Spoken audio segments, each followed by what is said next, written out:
Hello and welcome to another riveting episode of the Dr. Joe Ligato Show, and I'm your host, Dr. Joe Ligato, and today we're going to be talking about how Asian central banks are set to adopt Iran's swift alternative as de-dollarization accelerates. And this is from Zero Hedge, and so this should be a pretty quick video.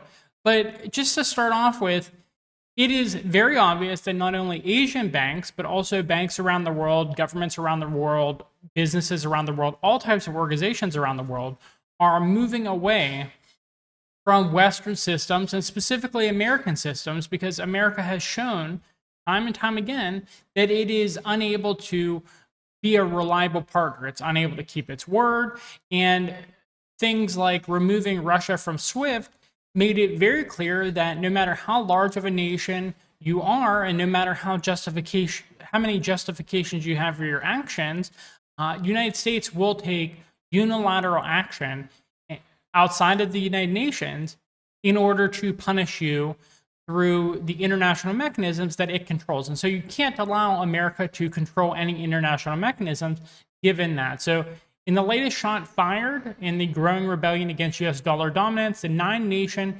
Asian Clearing Union has agreed to use Iran's financial messaging system as an alternative to the dollar-denominated SWIFT system that has long served as the globe's financial nervous system.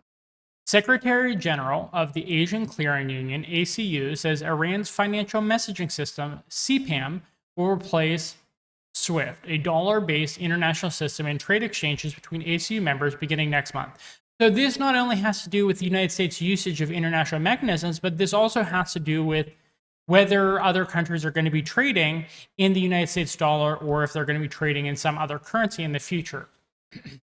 We can clearly see here that other countries, if they're moving away from international mechanisms for trade that are reliant on the United States dollar, they're probably also going to move away from the United States dollar. And so remember, I've talked about this in other videos, but if you are a holder of the United States dollar, you have to be concerned that your United States dollar is going to be less valuable once the demand for the US dollar declines internationally. So we see here at a Tehran summit in May, ACU members agreed to establish a SWIFT alternative within a month. The adoption of Iran's CPAM will be an interim measure as the ACU will develop its own messaging system over the next several months. Well, that's actually even more interesting because whenever you have a sole superpower, things tend to be very centralized. But we're seeing here, because China is not really taking over the mantle, it doesn't really want to take over the mantle of the sole superpower, be the world police, things like that. They don't want to have to weigh in on all these conflicts. They just want to do trade and create win-win situations.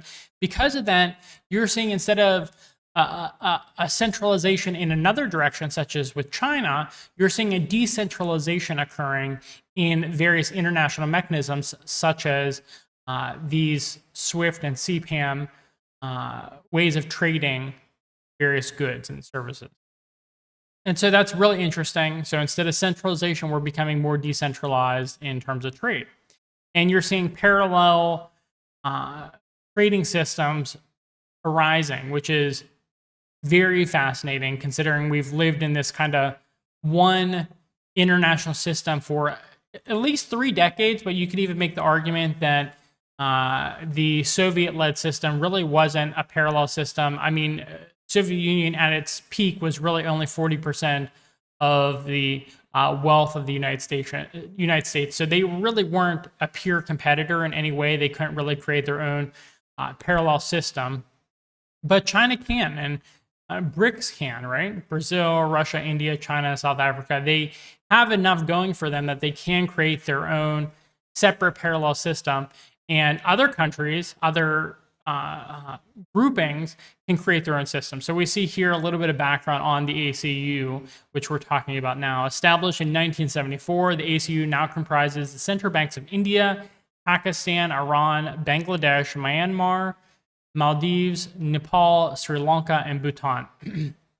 So we see here Belarus and Mauritius applied for ACU membership at the May summit meeting. That's a really eclectic group of nations. India, Pakistan, rivals, Iran, obviously, they would want to at least have their CPAM system be used in the interim before ACU develops its own mechanisms. It's also interesting that Iran is a part of this ACU, and yet they're still willing to allow another form of international mechanism to be used aside from CPAM, which is their system. And this is interesting because this tells us that countries aside from the United States are starting to recognize what their win conditions are. For the longest time, nations thought in order to win against the United States, you had to have the same goals as the United States, and you had to beat them at their own game. What places like Russia and China did was they recognized that they could have entirely separate win conditions that provide them some advantages over the United States. So they don't have to keep chasing over the United States and what the United States win conditions are. And we see that here with Iran, where their win condition isn't to completely replace SWIFT throughout the entire world. Their win condition is to make sure that SWIFT is replaced. So they're not trying to replace it with their own system. They want to just make sure that it's replaced no matter what. And it can be a separate system aside from their CPAM system. They're really interesting that these other countries, Russia, China, Iran, are recognizing their own unique win conditions given the hand that they've been dealt in life. Along with Russia and Belarus, Iran has been excluded from SWIFT as part of the U.S. economic sanctions regime. So, United States, I don't know how they didn't realize this, but if you sanction one country in this way, other countries can be like, okay, this is an abnormal example. This is anomalous in some way, shape, or form. But if you're taking away the ability to use SWIFT from multiple countries in different parts of the world, I mean, Iran is considered to be a part of the Middle East, a part of Asia. Russia, kind of considered to be a part of Asia, typically considered to be more of a European power, and Belarus is definitely considered to be a European power. So you have multiple different countries across the Eurasian continent that are being excluded from SWIFT. And so other countries have to take notice. The Eurasian continent is the largest continent in the world. Well, it's really two continents. I guess you could consider it the largest landmass in the world. And so these two continents, Europe and Asia, and all the various countries within it, are recognizing you can't accept, you can't trust the American-led system. And if they're pivoting in that direction, such as with the ACU, the Asian Clearing Union, then other countries around the world, the African Union is going to set up their own alternative to SWIFT. Latin America is going to set up their own alternative to SWIFT. And so this is just inevitable at this point that the West definitively lost. I mean, no matter what metric you're looking at right now, the West is doing very poorly. It's not fulfilling its own win conditions. Actually, that's something that we should go over. I would love, and put in the comment section if you want to see this, but I would love to go over what I feel are the win conditions of various major powers, either superpowers or regional powers. I would love to go over what I consider to be their win conditions in modern times. That's kind of maybe almost a long-term project because I'd have to do a little bit of research to make sure that I have a well-established list. But I think you can clearly see, just given what we're seeing Russia, China, Iran doing, that there are very clear distinctions between what their win conditions are, and it's unique to all three of those nations, and what the United States and the Western world's win conditions are. And funny thing is, I don't think European powers recognize what their win conditions are, so we could really make an entire series if we wanted to on just what are the unique win conditions of each individual power block, each individual nation, and what are kind of overarching win conditions for all nations that we could think of. And so that's really a project that would be fun to do. So let me know if you're interested in it. And I'm sure various intelligence communities throughout the world have already done this. Like what is it that what's winning actually look like for our nation or for our power block? So something to consider. Russia and Iran have established their own alternative connection, linking Iran's CPAM with the financial messaging system of the Bank of Russia. In May, Russia Deputy Prime Minister Alexander Novak told press that approximately 80% of their mutual settlements are in national currencies, rials and rubles. So rial is the Iranian currency. And you're seeing here that Iran has had many years to create this parallel system, but because they're a regional power instead of more of like the world superpower tier, it didn't really take off. But when Russia had to create their own parallel system, and China to a large extent has to create their own parallel system, other countries start to take notice. And Russia and China can look at what Iran has done and see what types of things work and what types of things don't work. And so there's a lot going for the anti-Western coalition right now. And it's very exciting to see as someone who is very anti-Western myself. The broad de-dollarization trend is the inevitable result of the US government's knee-jerk use of economic warfare to punish countries that resist its agenda. So that bolded area right there makes complete sense. And it's, how do I put this? What other mechanisms does the United States have? Military force doesn't work. Military force didn't work in the Korean War. It didn't work in the Vietnam War. It didn't work in Afghanistan. It didn't work in Iraq. I mean, Libya became an embarrassment too, just because of what it became after Gaddafi left. Military force is not working for the United States. So really all it has at this point is the usage of the international mechanisms that it has control of in order to isolate and harass and bully the countries it doesn't like. So I mean, you could call it a knee-jerk usage of economic warfare, but when you really think about it, the United States doesn't have other mechanisms to fight against its enemies, and it needs to fight against its enemies. Like people say, like if United States and China and Russia just like if United States just disarms, if it calms down, if it doesn't attack and antagonize Russia and China, everything will be okay. But actually, that is not the case. Things will not be okay. The United States, its entire model is based off of the exploitation of other peoples and other nations and the extraction of their resources. And when you have a model like that, they have to continue that system unless they restructure in some way, shape, or form. And there's no evidence that the United States is interested in restructuring its system. And so I wouldn't even say I would actually defend the United States here, where if you're going to be the villain and your entire structure, your entire model of development, and your entire win conditions are based off of being the villain and extracting resources and exploiting people, then it's not a knee-jerk usage of economic warfare if that's all you have. And I will definitively say at this point that I think that's all the America has, and that is waning very, very, very quickly. The United States is not going to have the ability to use economic warfare anymore because these parallel systems are not only being created, but they're being utilized by nearly every nation in the world at this point. I mean, even if you're not developing things like CPAM yourself, even European countries are going to have to use the system if they want to trade with various other countries around the world. So even American allies, they're not going to, they're still going to be influenced by these changes. They're not going to be able to use SWIFT for everything if these other nations either can't or won't use SWIFT. So the quantity of US sanctions exploded by 933% between 2000 and 2021.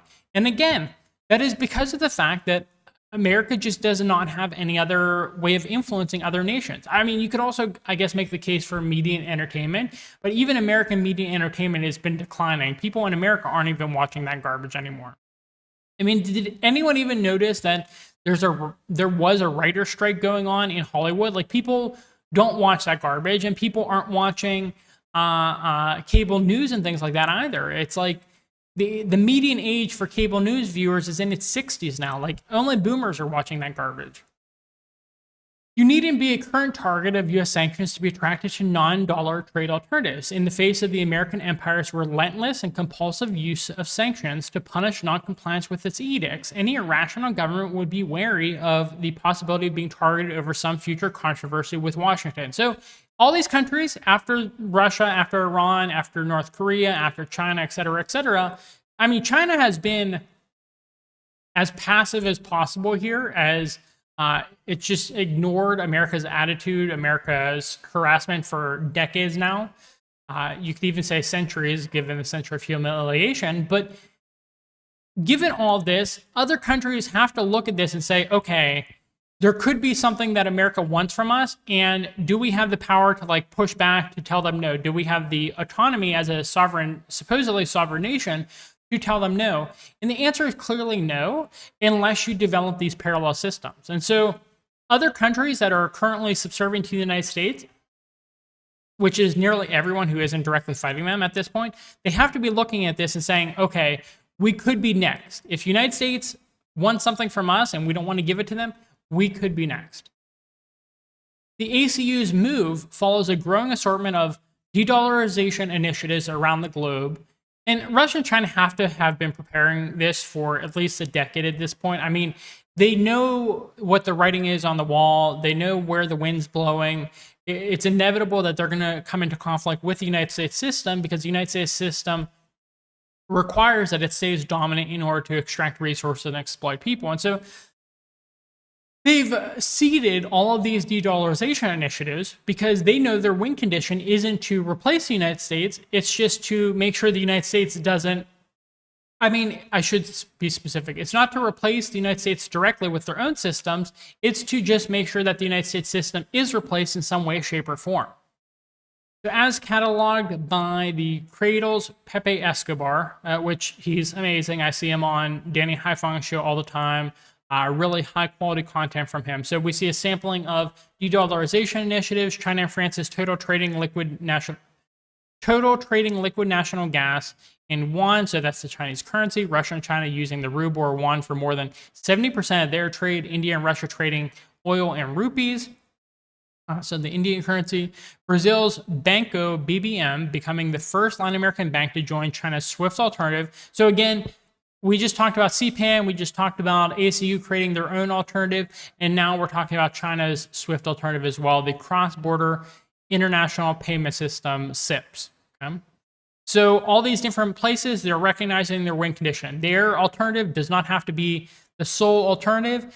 Everyone can have their own alternatives as long as the American system of SWIFT isn't the only one and really isn't the dominant one, because America just uses that mechanism. Other countries haven't used that mechanism to punish other nations, and so they're still considered to be trustworthy, reliable actors. And then we see here 19 countries applying to join BRICS, geopolitical rival, which is a geopolitical rival to the G7 that originally compromised Brazil, Russia, India, China, and South Africa. And we see from the latest round of members joining that places like Ethiopia, Argentina, Saudi Arabia have all decided to join BRICS. And those are very dominant countries that we consider them regional powers. And they have all decided they know which way the wind is blowing. They know they need to pivot towards the, really, I would say, not only the pro-China coalition, I would really call it the anti-West coalition at this point, because it's so much more than just China. It's so much more than just Russia. Places like India are having to pivot towards the anti-West coalition. We could call it the multipolar world order. We could call it really whatever we want. The non-aligned movement is what it used to be called back during the Cold War. So as Escobar summed up the world-changing transition, the hegemon clinging to a toxic cocktail of neoliberalism, sanction, dementia, and widespread threats is bleeding from within. That's an excellent way of putting it, Pepe Escobar. De-dollarization is an inevitable response to system collapse. Exactly, because why would you trade in a currency of a corrupt nation that is completely controlled by a corrupt nation that is untrustworthy? In a Sun Tzu 2.0 environment, it is no wonder the Russia-China strategic partnership exhibits no intention of interrupting the enemy when he is busy defeating himself. So a clear line from Sun Tzu. So this is an article from Zero Hedge. I'd say it's a really good article, honestly.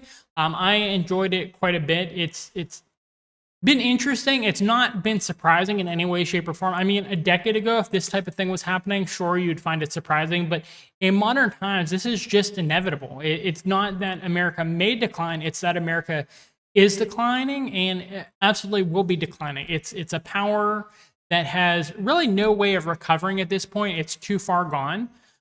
You don't have any of the leadership class that is able to figure out the problem and push through a solution. It's just, you don't have leaders anymore. You have these bureaucrats that, these politicians that just tell us what we want to hear, and nothing ends up getting done in the West. So good article. Thank you for sticking with me. If you like this video, please provide us a thumbs up and subscribe to our channel for more content. And put any questions, comments, concerns you have in the comments box. I always read those. It's always very interesting to me. I would also, I guess, this is kind of new for me, but given the way that YouTube is going, I would say that please follow me on Rumble as well, because it's hard to say whether people will be banned, will be shadow banned on YouTube or not. So please follow me on Rumble. All my videos are automatically synced to Rumble, so you'll see all the same content. So thanks for sticking with me, and I hope you have a good rest of your day. Bye.